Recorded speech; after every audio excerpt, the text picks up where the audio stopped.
Now to Niger State, where votes counting and collation have begun in several polling units within the wards in Suleja Local Government area after they conducted election on Saturday of the November 1 local government elections. The election had earlier come under heavy scrutiny and criticism by some residents due to the delay in commencement as a result of the late deployment of sensitive materials to the 11 wards and polling units of the local government areas.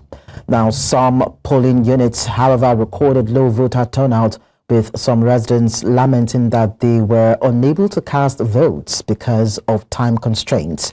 Meanwhile, some residents alleged inducement of voters by party agents at the polling units, questioning credibility and fairness of the polls. According to the Niger State Independent Electoral Commission, at least 10 political parties with 71 candidates contested for chairmanship, 69 for vice-chairmanship, and 654 for councilorship in the local government polls. And now to speak more on the local council election, we're joined by chairman of the SDP Chanchaga Local Government area in Niger State, Isa Barau. Mr. Isa Barau, thank you so much for joining us. How would you assess today's local government elections in Niger State? Good evening, viewers. My name is Honorable Isa Barau, the chairman Chanchaga Local Government SDP. What we have witnessed today, honestly, the election, the turnout was poor. There is widespread of financial inducement, and there is irregularity. And the major constraint we in the opposition is the delay tactics of in the distribution of sensitive materials, which has demoralized the electorate. They could not come out en masse and cast their vote. So this situation has hindered the chances of the opposition to clinch victory in the various polls. So honestly speaking, this is a deliberate attempt by the State Independent Electoral Commission.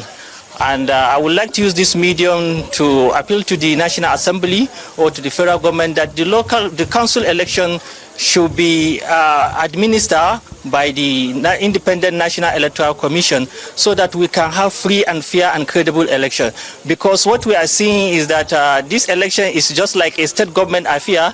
So with all the policies and procedures and the processes is laid down by them. So the opposition are being hindered, their chances are being hindered by these processes. Okay, so Mr. Isa, I'd like to find out when you said that probably the state's electoral umpire deliberately delayed the transfer or movement of electoral materials to the polling areas. What actually informed that particular notion that you expressed? Okay, yes. Last night, what happened was that when we went for the inspection or distribution of the sensitive material to the various ward centers in the local government secretariat of the INSEC, we discovered that the materials, they are not complete. What they brought half of the ballot papers, and what they explained to us is that this ballot paper, we are going with them in various polling units. For instance, if there is a polling unit where there is 1,000 registered voters, but they can only issue 300 ballot paper, so that when it's finished, the ballot paper is finished, then we will ask for more, so they will bring. You see, this is not a good process. When are they going to bring when do we expect them to bring after the ballot paper has finished? When do we expect them to bring in time and to continue with the election process? This is a tactical delay for the opposition so that they cannot be able to get victory in the election. And we have gone around to some various, because of this delay tactics, we have gone to various polling units. We discovered that there is only INEC official and the security. There are no any voters to cast their vote. So honestly, the process is somehow ridiculous and is something which we will reject it.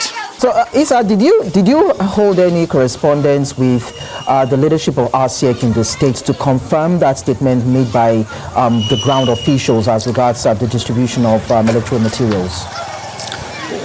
Well, we have, if you can see in the Chanchaga Local Government, what we are witnessing, I believe before the result we have received so far, it has shown clearly that the ruling party is winning everywhere.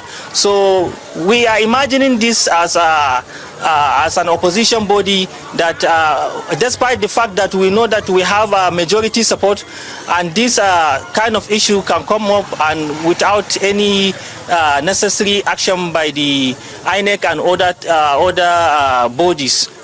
Oh, okay, so there was also the allegation leveled against some persons as regards the harassment of opposition party officials. I'd like you to share more details with us. Allegation of what?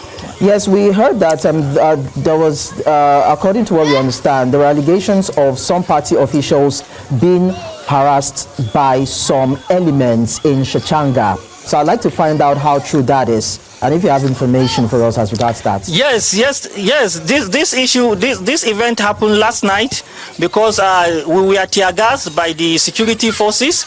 We were dispersed just to take the sensitive material to the nearest or to the destination that they want. So we came back in the morning and we continue with the processes. They begin to distribute the sensitive materials to the various ward centers.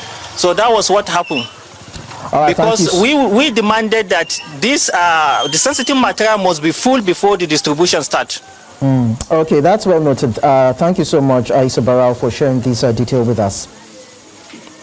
And we also have... thank you, sir. Thank you. Of course, you're welcome. We also have our correspondent, Isa Barau, who has been monitoring the ongoing local government election in Niger State, and she's standing right there on our screens to share more details. So, Isa, what latest detail do you have for us? Thank you so much, Lekon. Well, we're still here. We've been covering the elections from morning time up till this evening. We have had the opportunity to visit the 11 wards within Suleja Local Government, talking about Bagama A, B, Iku South 1 and 2, Kurumin, Sarki, Margajia, Margin North, Niger South, Wombai, Hashimi A and Hashimi B.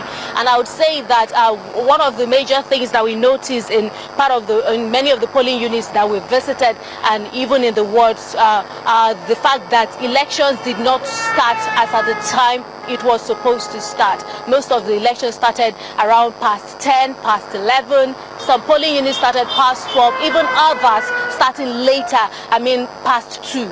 And even up until 6:30, some polling units were still casting their votes, whilst others had conducted elections and they were done with it for the day. And part of the challenges this election faced, although people turned out to vote, but I would say there was a little bit of low voter turnout, and that is because of the time that the election started. Many residents say that they had visited these polling units in their wards and they realized that since the materials were not complete, they couldn't cast their ballots. And others said whilst they noticed that the sensitive materials, especially the election result sheets, were not on ground when they got to their polling units, they refused to cast their votes, even as electoral officials asked them to go ahead and carry on their votes due to time constraints. Some of them refused, while others even they had to cast their votes blindly without seeing some of the sensitive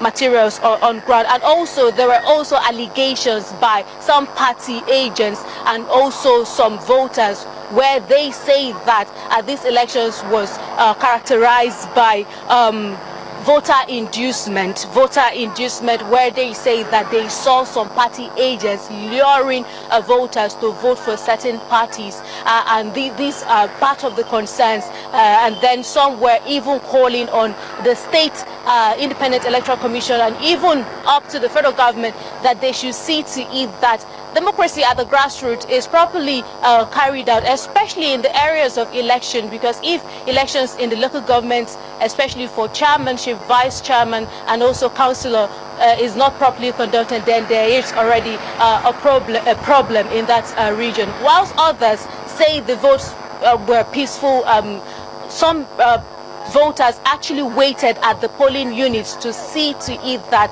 the elections were done, the conduct of elections were over, and the collation of the results and also counting happened at the polling units.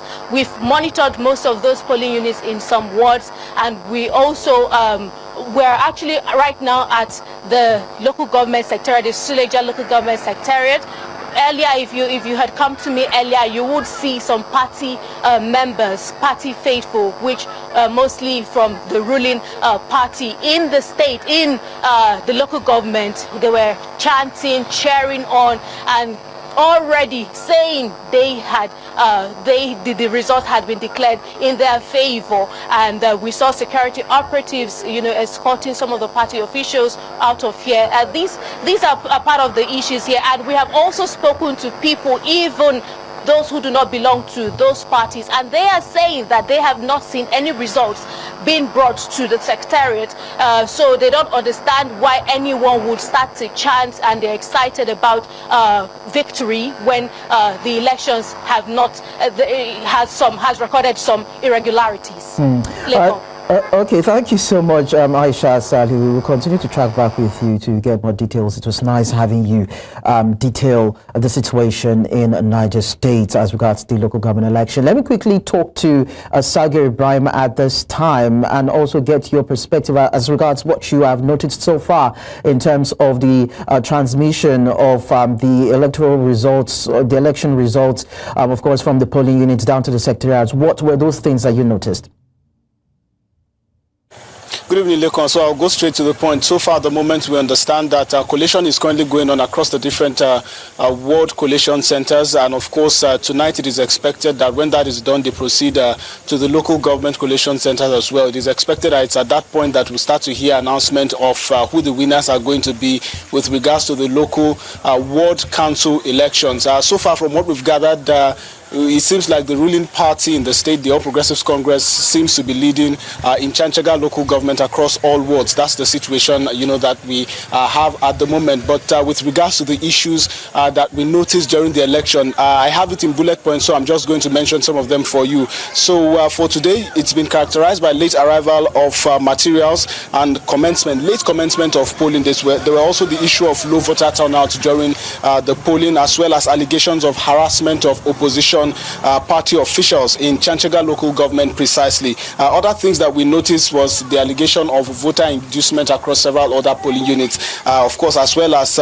disenfranchisements. Now, these disenfranchisements came in the form of an allegation that voter registers across certain polling units were pruned by almost half, if not half in some cases. We understood that there were situations where some polling units, which were supposed to have a voter register of about 1,000 or thereabouts, had their voter register slashed to about 500, with ballot papers distributed to those areas being less than even 300. These were some of the feelers that we got during the observation of the process. Of course, there's also the allegation of no voting in some of the local governments, that were observed, and finally reports of violence in several areas, including Kontagora Central, where we understand that about 2 persons sadly lost their lives, and also some others were injured. So, Lekon, these are the developments as at this time. Back to you in the studio. Well, of course, we hope that these issues will be reviewed by the RCEC after the conclusion of this particular election, and some sort of drastic change or corrections will be made even as we look at the 2027 general elections and other elections that might come aboard. Thank you so much, Isa Barau and Isa Barau, for staying with us to share these details live on screen.